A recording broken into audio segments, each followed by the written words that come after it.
And today we're going to hear, at the very outset, from Professor Samuel So, who comes to us from Stanford, and who has been a mover and a shaker.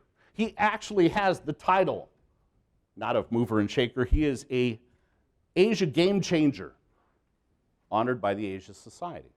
And he has a tremendous research record. He's one of the pioneers in multi-organ transplants. And he created this nonprofit organization that has changed not just 5 lives, not just 10 lives, hundreds of thousands of lives. What would you pay for better health? I know, you're Americans, you pay almost anything. Not everybody can do that. In fact, we can't even do it. But Professor So has been working with others to make healthcare in specifically targeted areas having to do with liver diseases and things like that more readily available. He is a real star in the US-China relationship. I feel really privileged now to hear him. I hope you'll join us in welcoming him.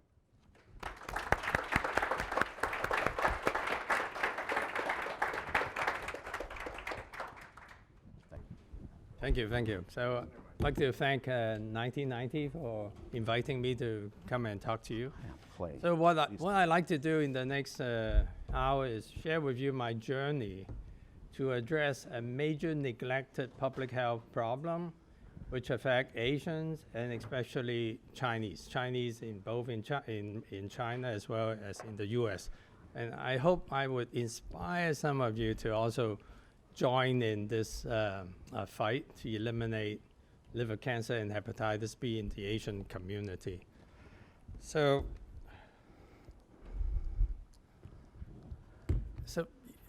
many of you know about HIV, but a lot of you may not know much about hepatitis B. Actually, hepatitis B affects 7 times more people than HIV in the world.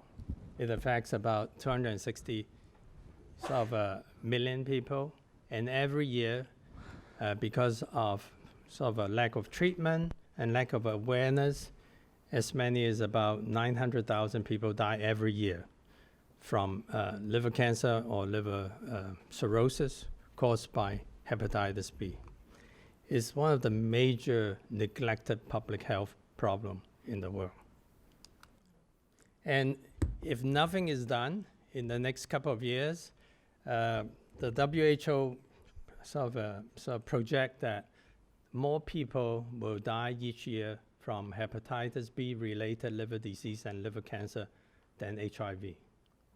And you can see because of a lot of attention in the last decade on malaria, TB, and HIV, you can see deaths from those diseases has continued to drop, whereas deaths from hepatitis, especially hepatitis B and C, has continued to increase. But we can put an end to this. This slide shows the burden of hepatitis B in the world. You can see that just in Asia accounts for about almost 2/3, over 60% of the burden of chronic hepatitis B in the world. And if you combine that with Africa, almost 85% of the hepatitis B in the world is associated with people living in Asia and in Africa. So what is hepatitis B? Hepatitis B is a virus which can infect the liver, and the hepatitis B virus is very smart. It doesn't kill you right away. It uses your liver to make baby virus, and then it spread from liver cells to liver cells. And currently, there's no cure for hepatitis B. There are treatments to control it, but there's no cure. It was discovered by Professor Blumberg, the person in the middle of this picture, about 50 years ago. And he discovered it accidentally from blood from the indigenous population in Australia. So the initial blood test for hepatitis B was called the Australian antigen test. Because of this discovery and the subsequent development of the hepatitis B vaccine, about 50 years ago, he received a Nobel Prize for medicine for his discovery. The hepatitis B virus may well be the oldest virus known to infect man. A study published last year in Nature suggests it is between 8,500 to 20,000 years old. And it has been discovered in mummified children, both in South Korea as well as in Italy. So how is it transmitted? It's transmitted just like HIV, mainly in 3 ways. From mother to child at birth, and that's the major way most people in Asia become infected. Most of them became infected before they even turned 1 or 2 years of age because their mother carried the virus, and the newborn did not get vaccinated within 24 hours after birth. The other way it could be transmitted is unprotected sex and through unsafe injection or injecting drug use. Hepatitis B is not transmitted by casual contact. There's a lot of misconception about how hepatitis B is transmitted in Asia, and it is a major cause of discrimination. Because many people in Asia to this day still believe you can get infected by sharing food. Like if you go to a Chinese banquet and you eat family style, it's not by sharing food. It's not by sharing eating utensils, so you don't need to bring your own chopsticks to China. Okay. It's not by shaking hands. It's not by kissing or sneezing. It's not transmitted by mosquitoes. So, when I created this slide many years ago, it was very difficult to find pictures on internet of Asians kissing. So I asked my student interns from Stanford, could you find me could you find me a picture? So they went back to their dorm and next day gave me this picture. So I always say Stanford students are very resourceful. So actually there are 5 types of viral hepatitis. And people get confused because some are transmitted by contaminated food or water. So the easy way to distinguish them is A, B, C, D, E. A and E are transmitted by contaminated food and water. Basically, food and water contaminated by poop, from people who carry the virus. All right. A, almost all the children in California are sort of vaccinated against A. By the age of 16, they should all be vaccinated. So if you travel overseas, if you have not been vaccinated, you should get vaccinated against A because that's the virus you can actually get by eating in the streets and things like that. So you should all get vaccinated for hepatitis A. It does not cause liver cancer. It does not cause chronic liver disease, but it could make you very sick, and some people can die from it. E is also transmitted by food and water, but it's not common. It's only found mainly in certain parts of the world, some parts of Asia, in India, as well as China. And the major risk is pregnant women who get infected by hepatitis E. They have a high mortality rate. Now, B is the one I'm talking about. B is mainly transmitted by mother-to-child transmission. Whereas C is mainly by blood.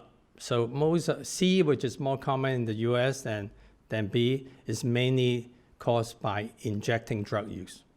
If you use sort of IV drugs, for more than like 3 months, almost 50% of those people without a needle exchange program would become infected by hepatitis C. Hepatitis C also causes liver cancer. So what about D? You don't have to worry about D. If you don't have B, you don't get D. People only get hepatitis D if you have hepatitis B. So the best way to protect you against hepatitis B is get vaccinated. So how many of you know you have been vaccinated against hepatitis B? So if you don't know, you can always ask your doctor to do a one-time blood test for hepatitis B. And if you are not protected, you should get vaccinated. So it's one of these vaccines the CDC recommend if you travel overseas, you should get vaccinated against hepatitis B. Currently, there's no vaccine to prevent hepatitis C, but there's now curative treatment. If you, by just taking a pill a day for 2 to 3 months, you can cure over 99% of hepatitis C.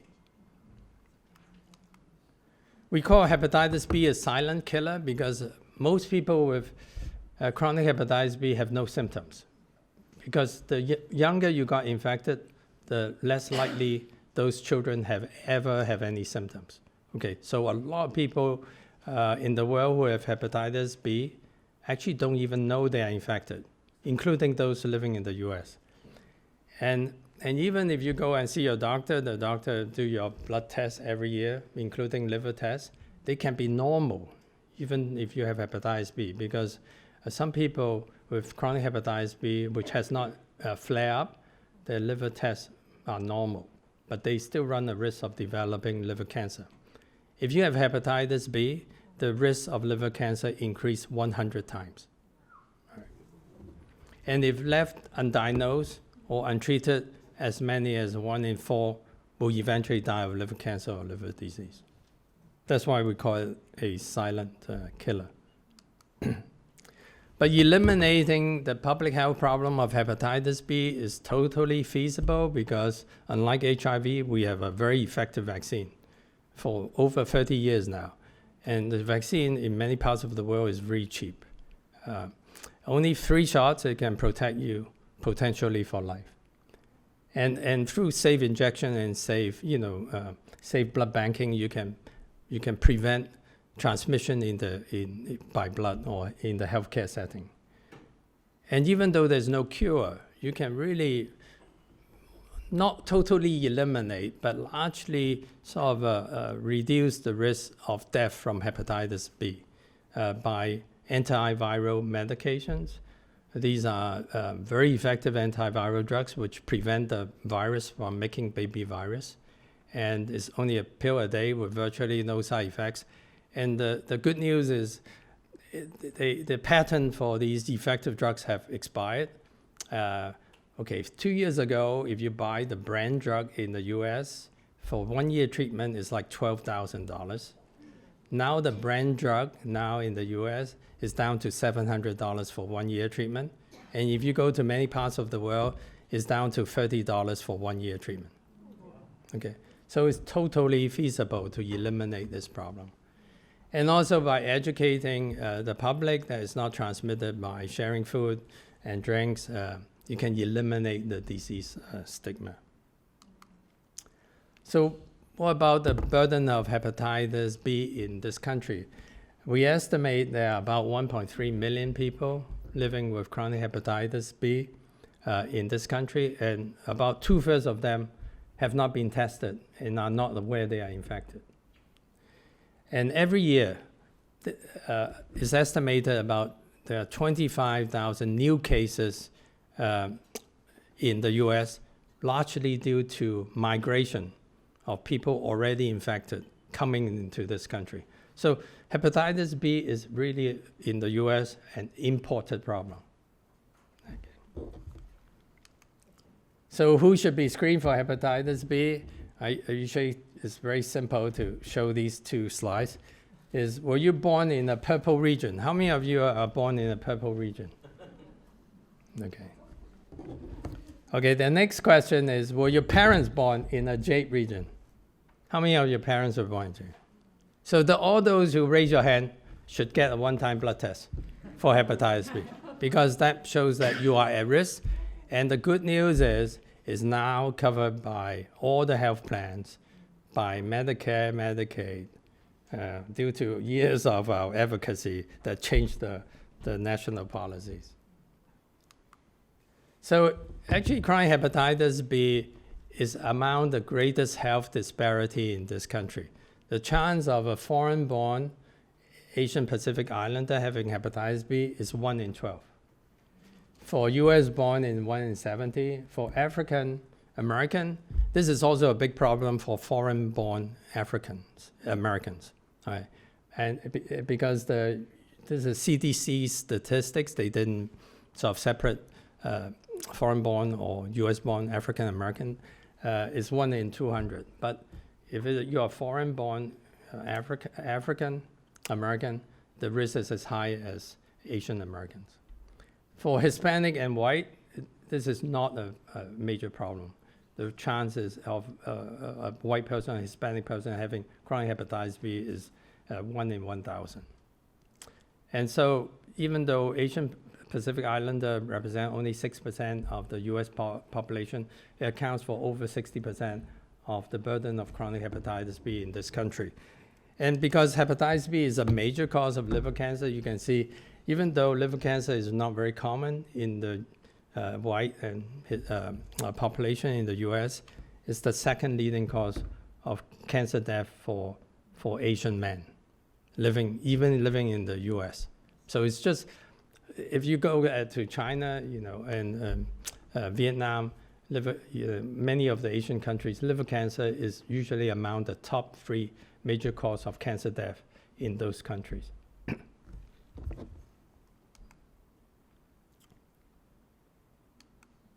So I just want to share with you my journey. I actually came to the Bay Area after living, working in the Midwest for 12 years, Minneapolis and then St. Louis, where we have very few Asian patients, right? So when I came, when I was recruited to come out to the Bay Area, I always said, my wife and I decided to come out to the Bay Area after living so long in the Midwest in search for better Chinese food. So what I found was, a lot of people who came to see me, dying from liver cancer or liver disease, if they were Asians, they were dying from a totally different disease than non-Asians. Okay, for non-Asians who need a liver transplant, mostly it's related to liver cirrhosis caused by hepatitis C or alcohol-related liver disease. Right? For Asians, it's largely, virtually all of them from hepatitis B.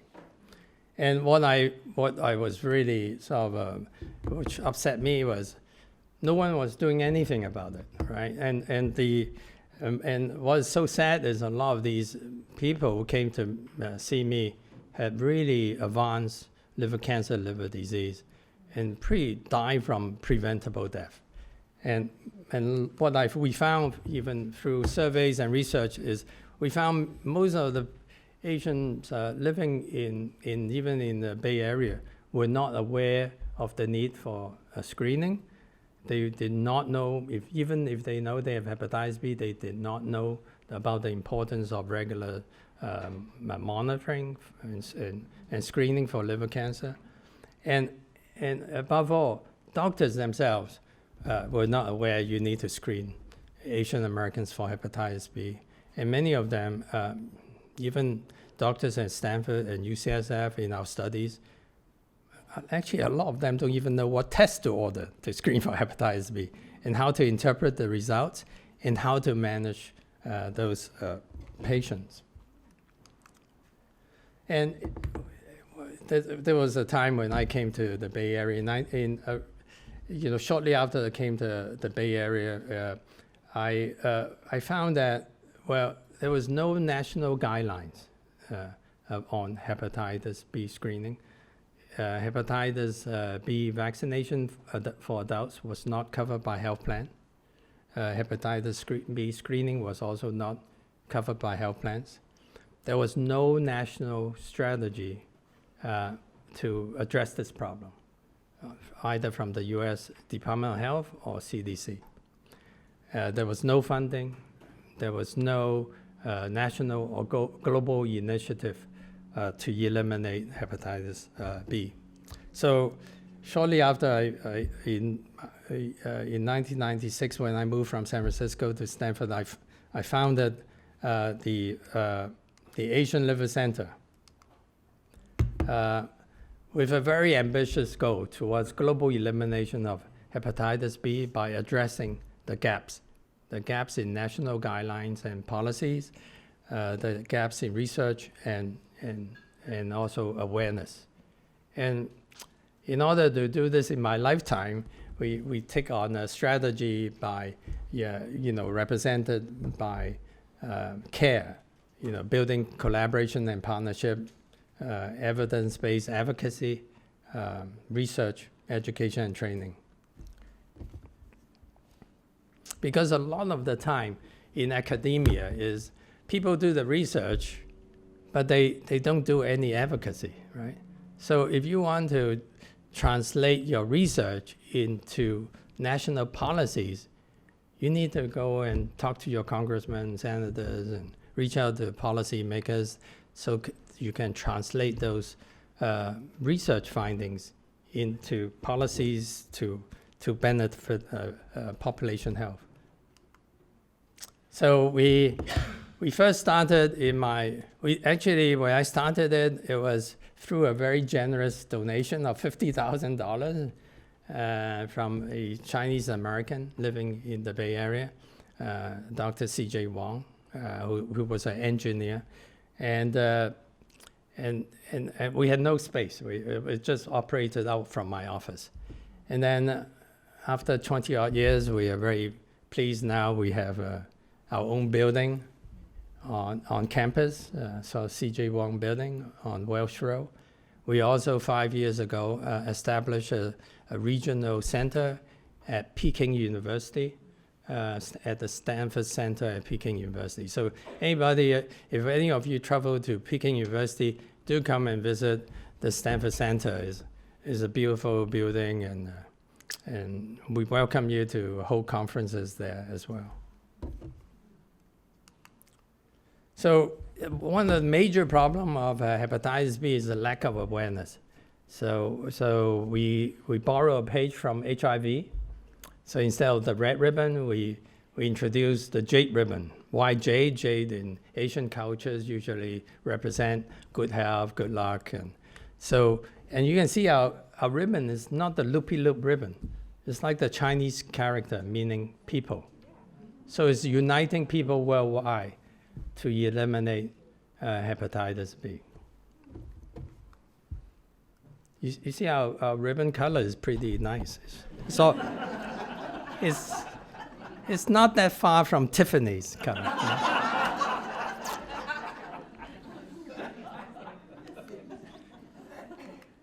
So the key messages of the Jade Ribbon campaign is get informed. 1 in 12 Asians have hepatitis B. 2 out of 3 are not aware of the infection. Get tested, get vaccinated if you are not protected, and get treatment, and make sure your doctors also screen you for liver cancer with at least once a year ultrasound. So even if you develop liver cancer, it could be detected early. And so I wear this jade ribbon everywhere. I actually have one pin to every jacket I have, right? And so sometimes when I go through the airport, the security will ask me what that is, so I will take it off and give it to them and help, ask them to help spread the word of awareness. And we actually have some of the pins outside if you want some. And also we have jade bracelet too. I mean, it's not real jade, but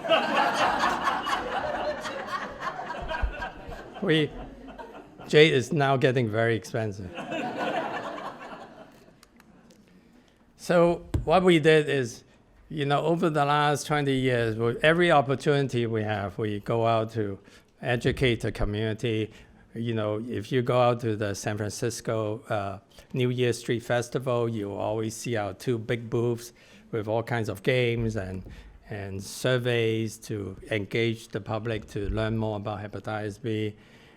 We also periodically participate in the New Year sort of a street festival, and you can see our jade color dragon. It was featured in some of the newspaper because we we light up the dragon with LCD light inside the dragon, so it's very pretty at night. And for many years, we offer free screening. That was before the health plans started to cover screening. So we used to go out every other weekend, either in the YMCA in San Francisco or in other community centers. We offer free screening for the public, and also partner with San Francisco Health Department to offer a low-cost vaccination. So one of the major problems still is, now even though it's covered by health plans, a lot of the doctors are not aware. And even when we actually did a retrospective review of how Stanford is doing screening, we were only screening 1/5 of the people we should be screening, which is similar to a study done by Kaiser in Hawaii. They also found, they were only screening 1/3. So we give out these cards, take to your doctor cards. It's bilingual. It could be Chinese on one side, English on the other side, or Vietnamese on one side, English on the other side, to take to your doctors. So we want to empower the public to remind the doctors to screen the population at risk.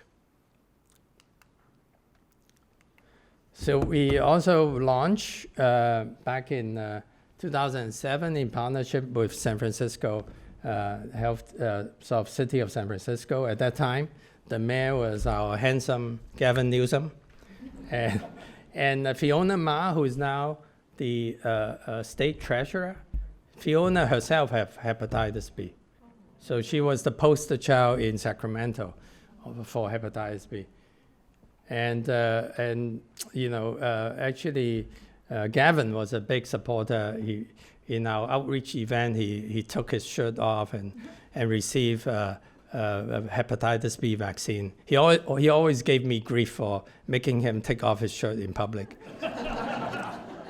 because it was on the newspaper the next day. And so we launched the citywide San Francisco Hep B Free campaign. 1 year, our slogan was "Be a Hero," stop Hep B. But then, we thought, good messages don't really get a lot of attention. So the next year, we launched a public awareness campaign which said, which one deserves to die?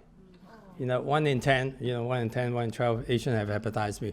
And because of that, it got reported by the New York Times and the media. So. Okay, so we also feel that in order to really get this campaign sort of disseminated, we need to engage the young people. So every year we host a youth leadership conference on Asian Pacific Islander health. And actually next week we'll be holding our 17th annual youth leadership conference, and where we accept 100, the top 100 applicants, high school applicants. There are many kids from California, some from other states, and actually some from as far as from China and even Germany.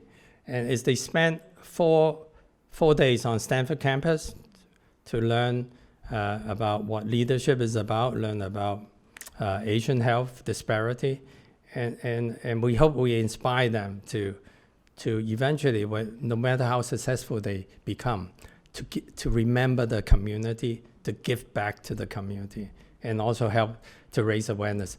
And we've been very fortunate that a lot of these kids become inspired. So when they go back to the school, they form they call themselves Team HPV high school chapters.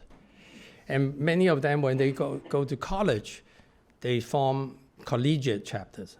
So we have collegiate chapters in Harvard, MIT, as well as UCLA and many colleges. And so every year we meet in one of those colleges. So this year we're going to have our annual collegiate chapter meeting at Harvard. So usually we rotate coast to coast. So these are the kids who actually will help to spread the word of awareness and raise, to eliminate hepatitis B. So over the last, 20 years, we also, spearhead national efforts to change national guidelines and policies. We finally, in 2008, convinced the Office of Minority Health to declare hepatitis B a major health disparity in this country.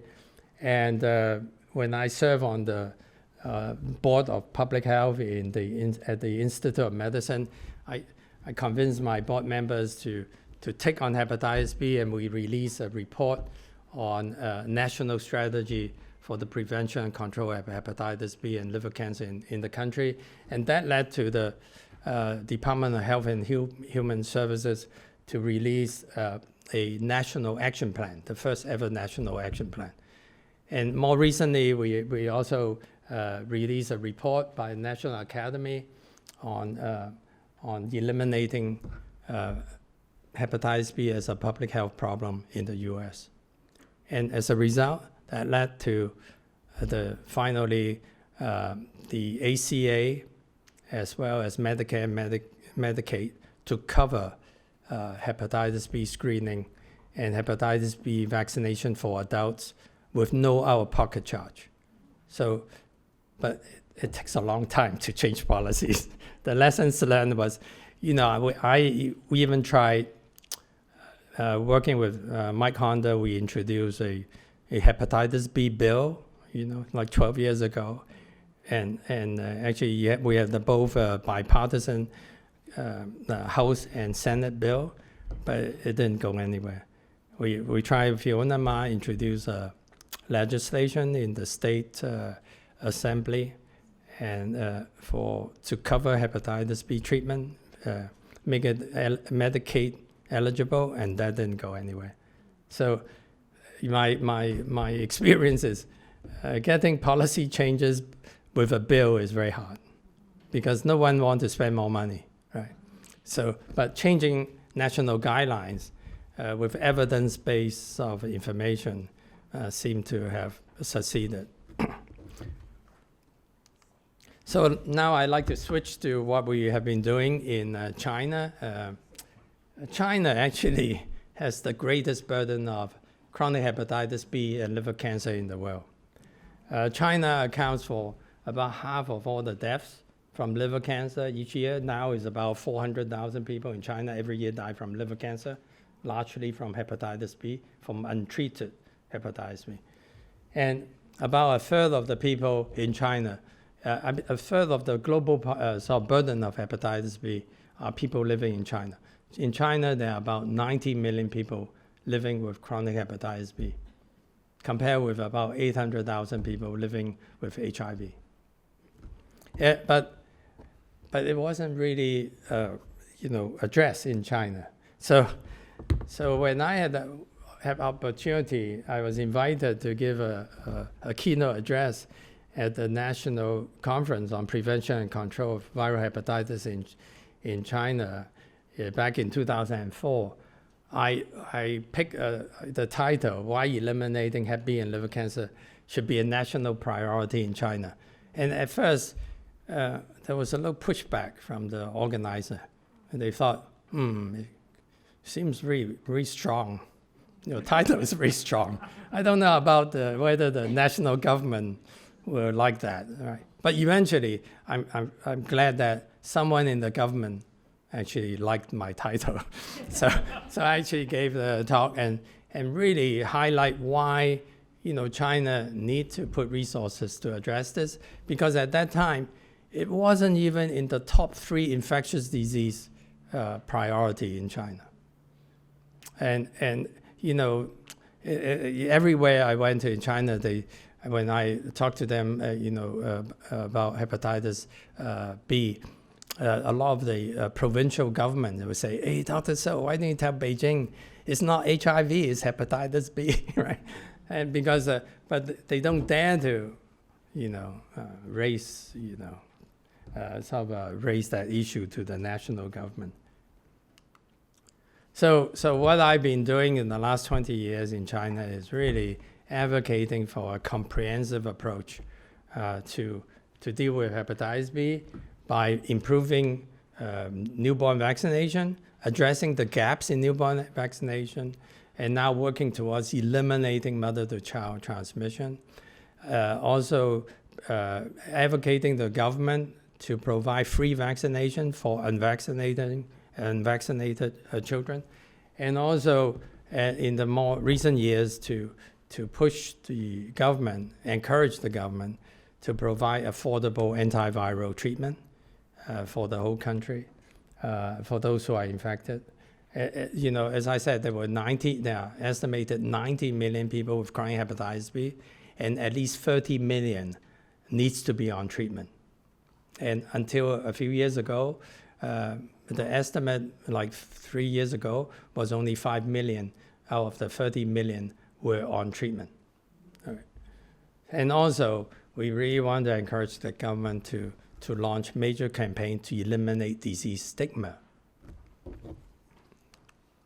So I had the opportunity to partner with the China Foundation for Hepatitis Prevention and Control, which is a nonprofit, but this is actually a government nonprofit. Their headquarters is in the China CDC. So I think China have this gold star nonprofit. There are very few. I think it's less than 50 or something. The other, China is otherwise very suspicious of nonprofit. So a lot of the government-recognized nonprofit are basically run by ex-government sort of directors. So at that time, it was run by the ex-director. This foundation was run by the ex-director of the China CDC, right? So we actually formed a very strong partnership, and we went across the country to conduct education seminars to students, for healthcare workers. Here I was giving a talk to down on the far right to a Minister of Health who just came on the job to be in charge of immunization, and he told me he didn't know squat about hepatitis B. So I actually gave him a whole. By that time, I had developed an online training course in Chinese, so I showed him the course, but he wouldn't answer the questions. To advance, to move on the course, you have to answer all the correct questions before you move on. So I think he just asked his deputy to answer the questions. So China actually has made a major investment in vaccinating newborn. Okay, this slide shows, the upper red line is in 1992, before they launched a newborn vaccination program. By the age of 1 year, already 10% of those children has become chronically infected with hepatitis B, which put them at risk later on in life to develop liver cancer and liver cirrhosis. But only 14 years afterwards, after they introduced newborn vaccination program, though it was imperfect, they have already dropped the prevalence rate from 10% to less than 1%. And what we are doing with the Chinese government is really helping them to try to reach almost zero, totally eliminate mother-to-child transmission. So the China CDC estimated that only after 14 years of introducing this program, potentially it has prevented 20 million new chronic infection and prevented 3.5 million future deaths from liver cancer and liver disease. This actually accomplishment is lauded as one of the most sort of significant public health achievement in the world.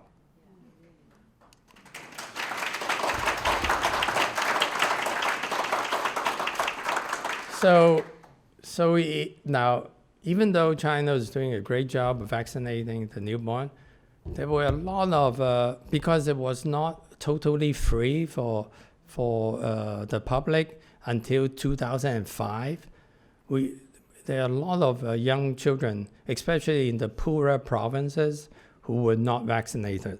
So we estimated that there were, millions of children. This is using their own China CDC data, that millions of children have not been vaccinated based on their surveillance study. So in order to advocate for the Chinese government to provide free vaccination, what we call catch-up vaccination for unvaccinated children. So at that time, I started raising money and started different parts of China to do sort of pilot projects to provide free vaccination.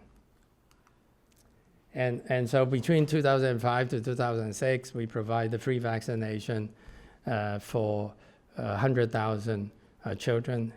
You can see, some of the schools, we designed these posters. One say 3 shots, okay for life, and the person in the poster is actually one of my Stanford students' boyfriend. So we are very frugal. We do all our design in-house.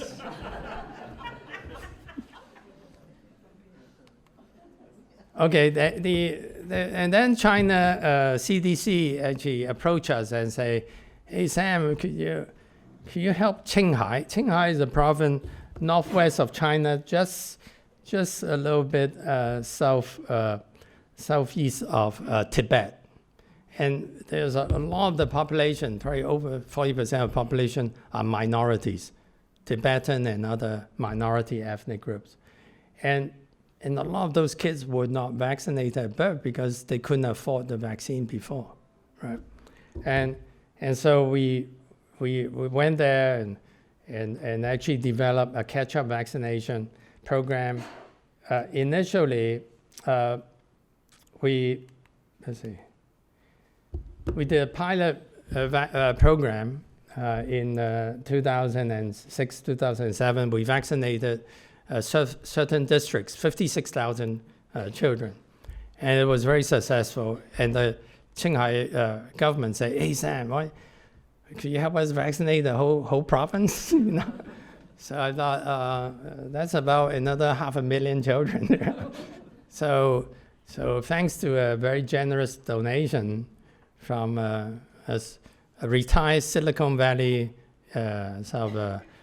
executive, high-tech executive, he donated $1 million, and we actually, in partnership with the Qinghai government, we vaccinated all unvaccinated children in the whole province, and so that involved, and that was the first program the Chinese government allowed a vaccination at the school.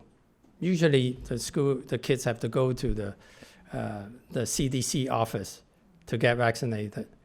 And this is the first program they allow us to conduct the vaccination at school. So there was, we had a 99.4% 3-shot completion rate. It covered 2,200 schools. And in order to convince the Chinese government, even though that was very popular, we actually launched the project from People's Congress Hall in Beijing. And at the end of the conference, the Qinghai government was going to, they wanted to give us an award. I said, "Don't give us an award. Give Beijing government an award." So they would take ownership. Okay. So in addition to that, we actually did a cost effectiveness analysis for the Chinese government.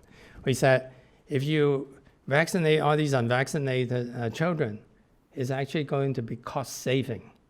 Okay, so together with the really sort of a good publicity from the Qinghai campaign and the cost effectiveness analysis, the Chinese government, we were very happy that they adopted our recommendation.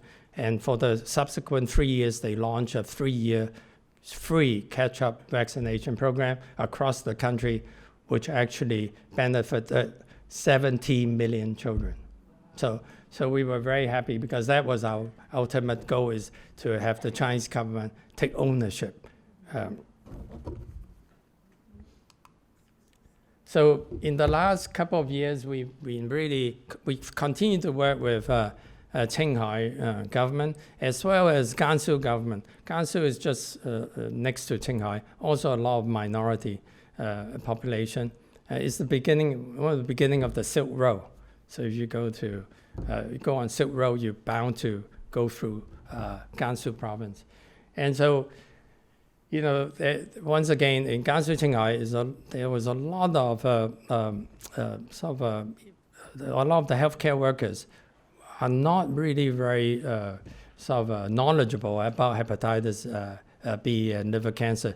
So we actually use our online training course to train all the healthcare workers, and the government the healthcare workers, if they completed the course, then they get credits, CME credits, by the government to encourage all of them to take the course.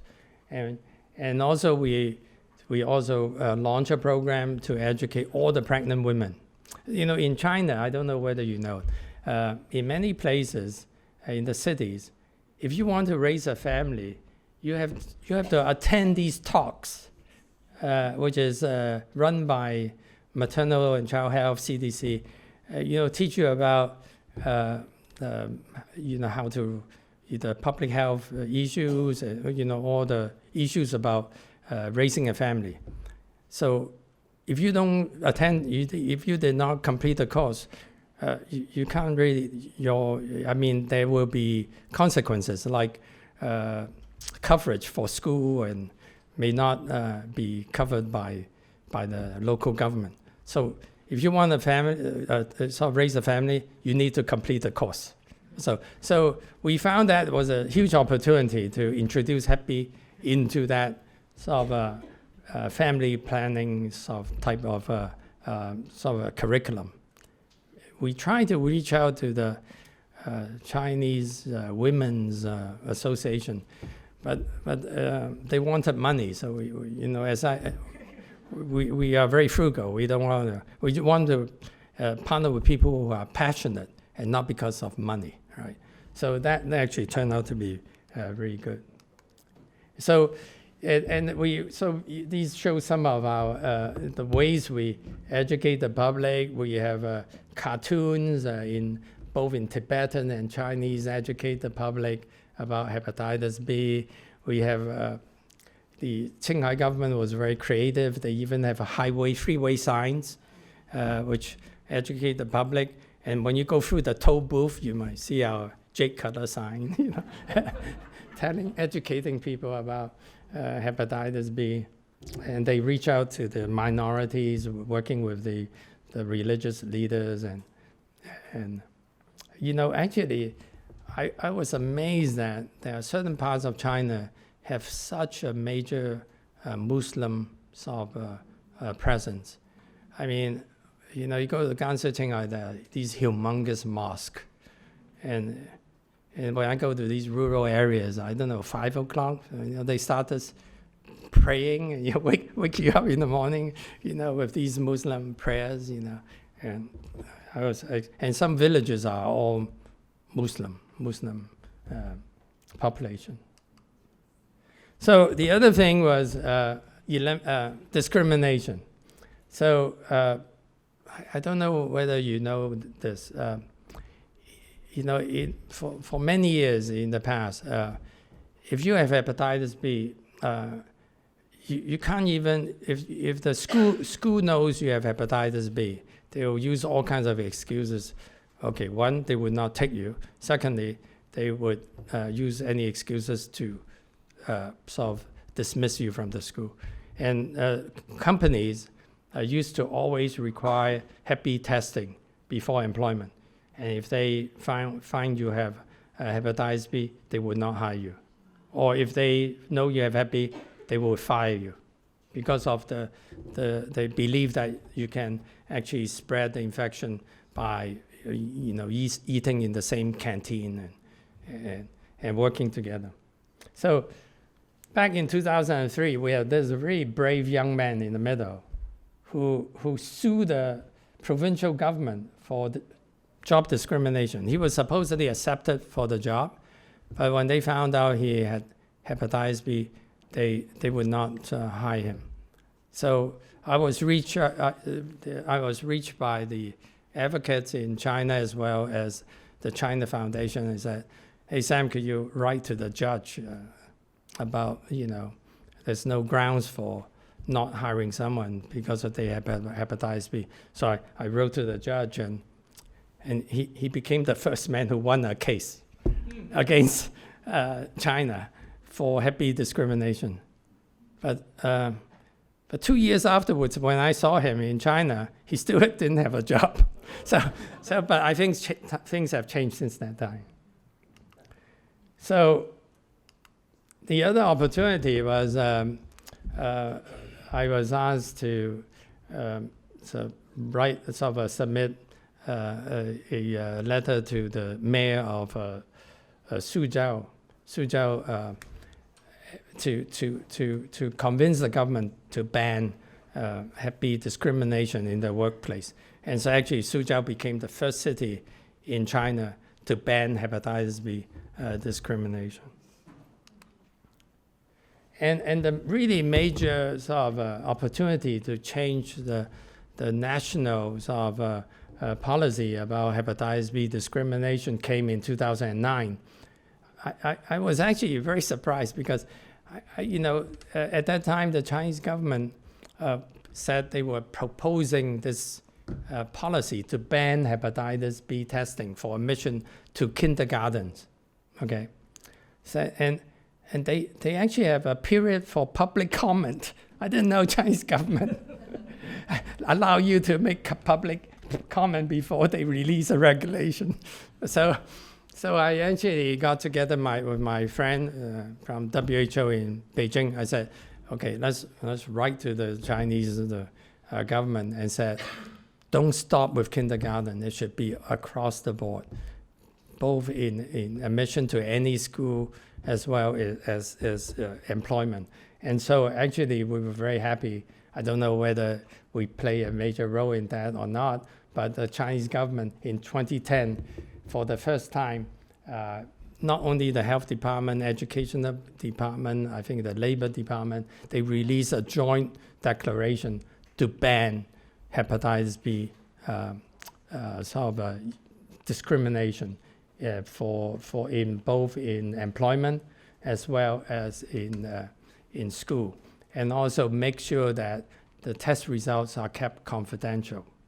Before, in the past, if you test positive, the company release your data, so you cannot not actually find a job in another place.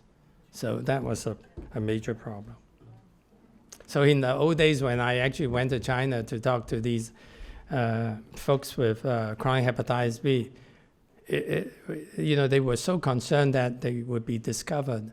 We meet in coffee shops, and it's like, it's not espionage, but it's like, because they just worry. Some of them are doctors and lawyers, and they pay people every year to do the blood test for them, so they would not be discovered, right? So, as part of this effort to eliminate job discrimination, we also launched a initiative in the last 5-6 years, working with companies to make sure we have an all-inclusive workplace without discrimination. So we work with companies like Lenovo, Intel, Microsoft, Apple, to educate the employees, as well as make sure they eliminate all discriminatory policies. Because we knew that before, there were companies, actually, all their suppliers discriminate.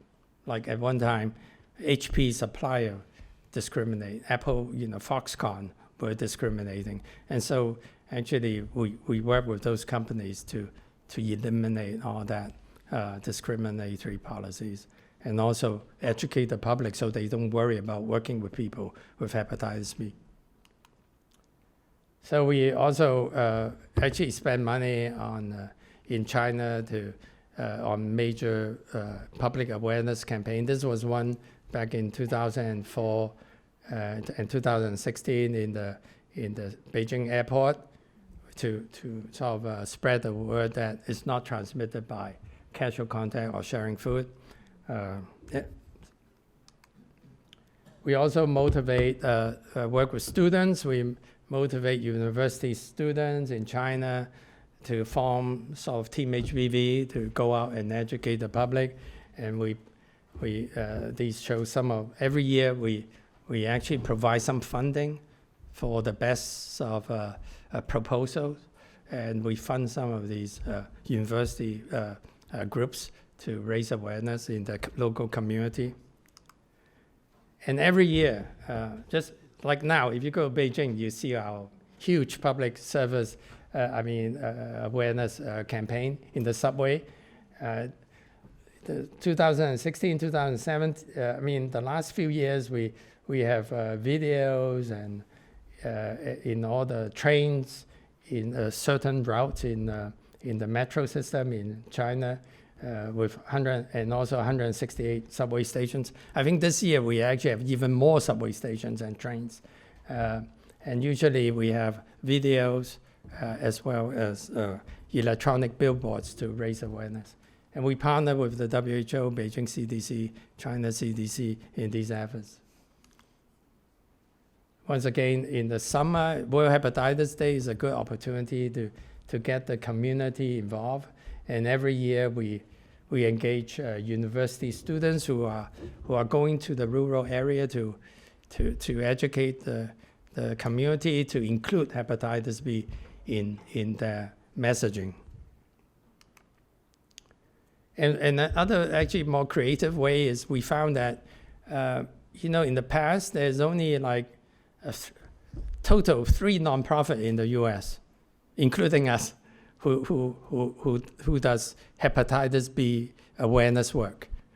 There were hundreds working on HIV, but only 3 on hepatitis B. So we actually engage nonprofits and give them a starter kit and to include hepatitis B in their outreach educational efforts.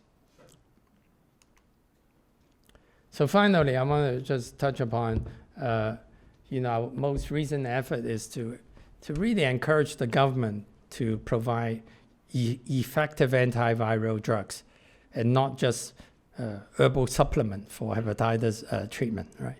So a few years ago, I was asked to chair this technical consultation organized by the World Health Organization and the Chinese Ministry of Health to really gather the evidence and put forward a sort of a argument that Chinese government should really invest in hepatitis B as well as C treatment. So after the 2-day conference, we actually had a high-level sort of presentation to the leadership in the Chinese government, and they were very supportive. Except my concern was at that time they were very concerned about the cost of the antiviral medication. So because of that, when I came back to Stanford, so what we did was we actually did another cost effectiveness analysis, and basically, the way we did it is actually show the Chinese government, if you actually can acquire the drug at this cost, within this range, it'll be cost saving. Within this range, it could be highly cost effective or cost effective. And basically, in a way, we give the evidence for the government to negotiate with the drug company. So actually, they did exactly that. So they negotiated with GSK and actually got a 67% reduction in the drug cost, which fell into our analysis as highly cost effective. So now the treatment is no longer an obstacle. And actually the cost has dropped even further. And as of this year, the Chinese government has procured the generic version of this drug I think it's only about $35 for 1 year treatment for 10 cities. So they're rolling it out in 10 cities, and hopefully that will scale up in the next 2 years to across the country for that low cost drug. And so we are very committed to not only addressing eliminating hepatitis B and liver cancer in China, but we also work with other countries. We work in Mongolia, in Vietnam as well, allow us to really try to inspire the government to do more and invest in hepatitis prevention and control. There's now, when I first founded the Asian Liver Center back in 1996 with a goal of global elimination, people thought I was crazy. How could you eliminate such a big problem, affect so many people in the world? But fortunately, it turned out I wasn't that crazy after all. So, because in 2016, the World Health Organization released the first ever global health sector strategy to eliminate hepatitis B and C by 2030. So it's actually now under the UN Sustainable Development Goal of 2030. And so now we have targets for elimination, increasing treatment, increasing vaccination. And so we are reviewing every year how the countries are doing. But once again, a major obstacle is making sure that the countries invest in treatment. And to increase the capacity of the public health system in many of the countries, in hepatitis prevention and control, we also have developed online training courses for healthcare workers, which are now, you can take it anytime for free on our Stanford website. Is now available in English, Chinese, Vietnamese, and Mongolian. So I gave an interview to this is China Newsweek back in 2007. And the title is Eliminating Hepatitis B and Reducing the Burden of Liver Cancer in China is not a dream. And it is actually becoming a reality. But it needs significant sort of government commitment to make this happen. That at that time when I was interviewed, it was only, 12 years ago. In order to interview me, all these newspaper reporters need the government approval. Yeah. I'm glad and actually in that article, I actually disagree with the priority of the health department. The health department was going to invest in research for a curative hepatitis B vaccine, which I know is not. It would not be successful. And to this day, there's no curative vaccine. And I emphasize that they should be putting the money on improving prevention, vaccination, and also later on treatment. So finally, every year we engage celebrities to raise awareness, and this was a one done by Jackie Chan and in both English and Chinese. The Chinese version is much better. His English is not as good. But anyway, I just want to share with you a message from Jackie Chan, because this Sunday is World Hepatitis Day, July 28th. And if any of you are in the city at 8:30, we're going to light up San Francisco City Hall jade color. Okay? It will light up at 8:30. So if you want to come and do a photo op with our activists, come to in front of San Francisco City Hall on Sunday. Could you start that video? Hello, I'm Jackie Chan. July 28th is the World Hepatitis Day. Do you know hepatitis B is the major cause of liver cancer? Hepatitis B is both preventable and treatable. Hepatitis B is not transmitted by sharing food, or kissing. Do not let hepatitis B keep you away from the people you love. Joy J, stop hepatitis B. Stop liver cancer. Okay? Okay, thank you very much.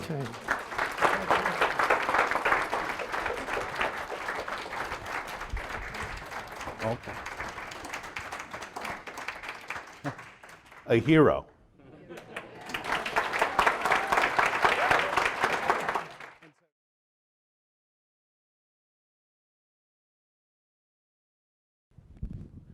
The words I took away began with evidence. You're a scientist, and you say, we're going to start with evidence. And that, of course, is important for vaccine and all of those sorts of things. And it's why people listen to you, is because you are this world figure with regard to this disease. But you've chosen to be an advocate, right? And you also understand bureaucrats need to know that this is going to be cost effective. And one of the things that we've seen, the World Bank and others, is they've done estimates on how pollution hampers economic growth. And I'm curious, with 90 million people affected, 30 million requiring treatment, that I don't know if you've come up with some sort of estimate of what that does to growth. And this is maybe a cold-blooded way of talking about this, but their lost years of productivity, these sorts of things. I don't know if that's factored in, if that's a consideration. Yeah. So when we basically the estimate is if China doesn't, from the health impact point of view, if China doesn't do anything, the data we have with WHO is in the next 10 years, another 10 million people will die, right? The cost part, I mean, we do analysis in terms of healthcare costs, right? But we actually don't have enough data on the social cost, social economic cost, right? So that is a little harder to come up with. But the healthcare costs, we also release to them, and also how much money you will save in terms of future healthcare costs, which are all increasing in China, right?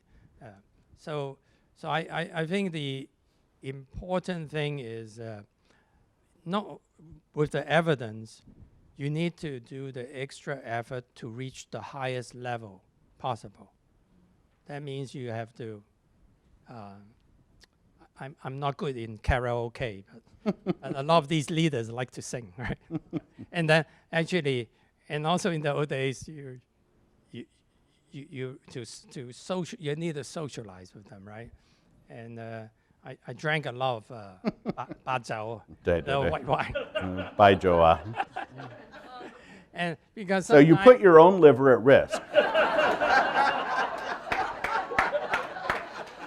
Because you know, when you first sit down, let's say with the leadership in a banquet, it's, you know, these humongous table, and each of them, all the staff will come and one by one toast you. And in Qinghai and Gansu, it's not one glass, it's 3 glasses, right? So, but if you can train your liver, within 10 minutes, you become best friends with all of them, right? And so, yeah, I finally, I was with China CDC to a different province, and they served me some local brew white wine, and that got me really sick.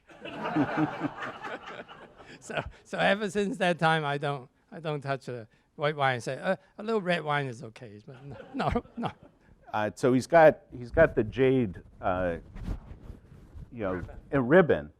He also deserves a Purple Heart for that. But so you have to befriend and you have to cultivate and educate, right? I mean, so evidence and then education has to be a part of that advocacy. You you didn't, you had success in the United States, you went there and you did these kinds of things. And you talked about having to overcome discrimination and also, bureaucratic lethargy and these sorts of things. And even people at the top of the health ministry had some convincing to do and some education and that sort of thing. But the wider education with regard to the anti-discrimination efforts involving Jackie Chan and all these other folks, there are 1.3 billion who don't have hepatitis B, but need to know about hepatitis B. Yeah, And so the reducing fear part of it. Yeah, not only, even though there are these new laws, but the fine is so little.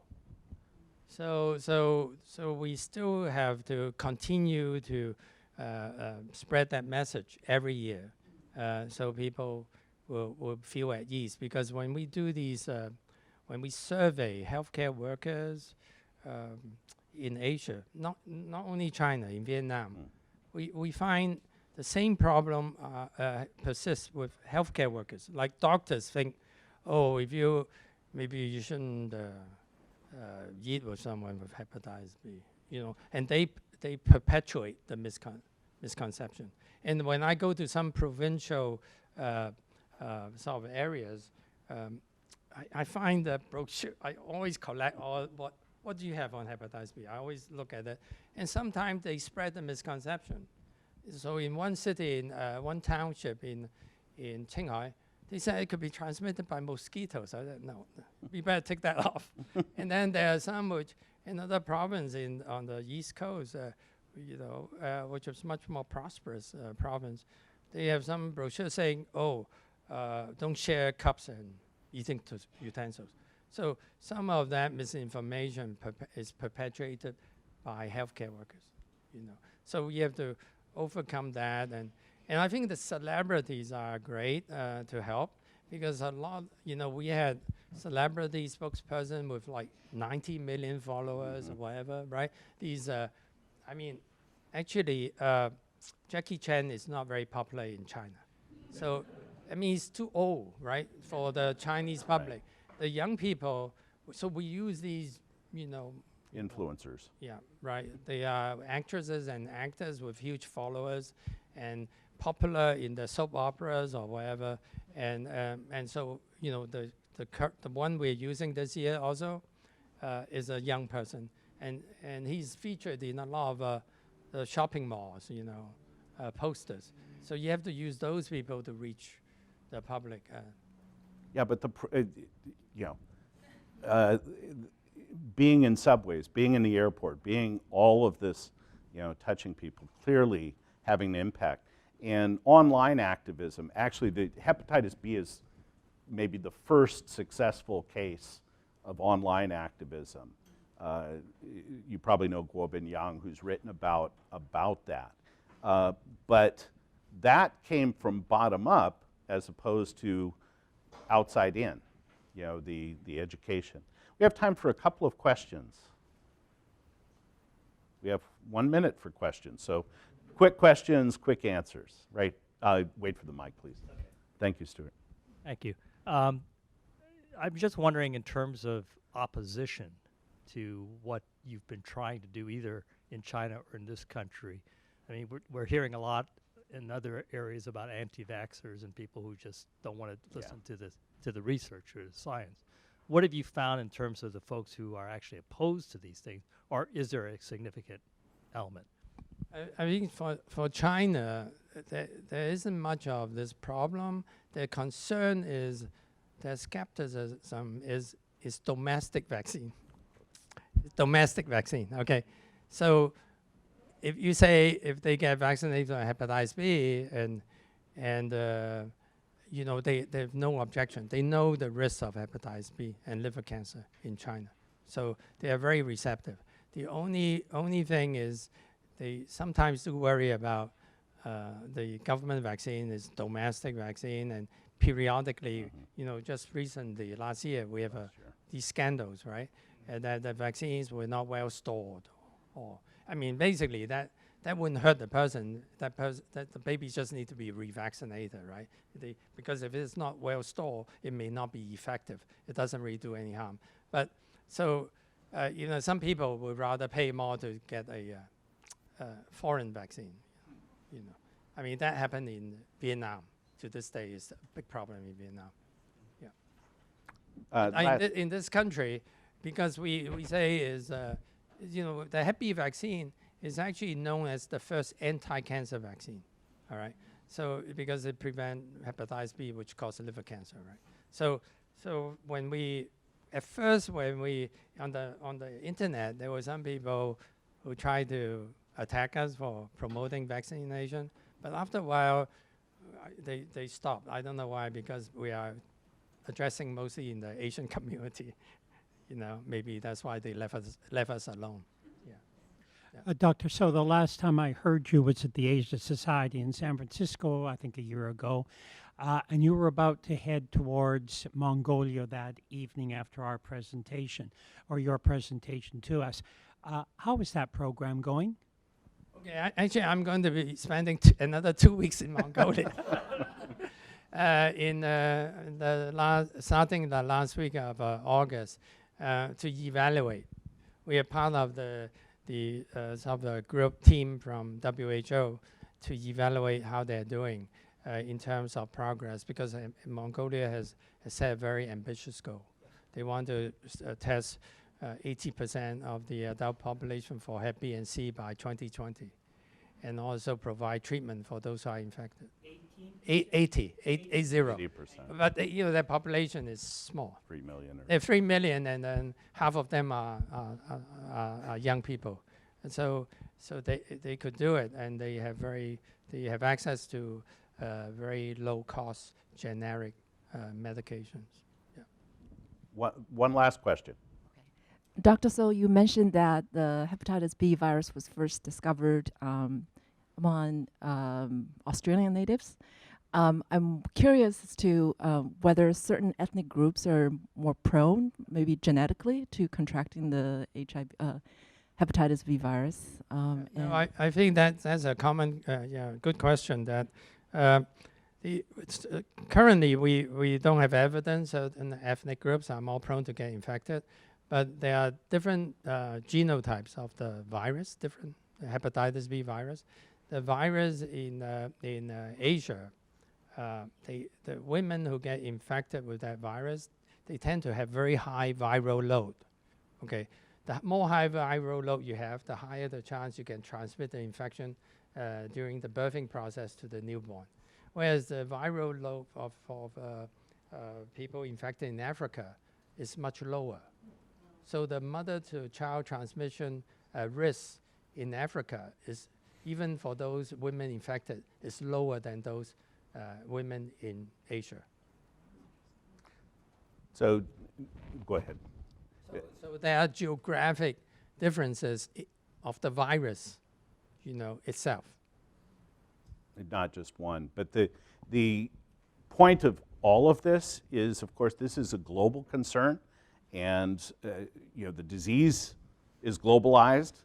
The answers need to be as well, and we have to really celebrate the kind of collaboration that Dr. So has initiated here in the United States, but with partners in China, and we need more of this, not less.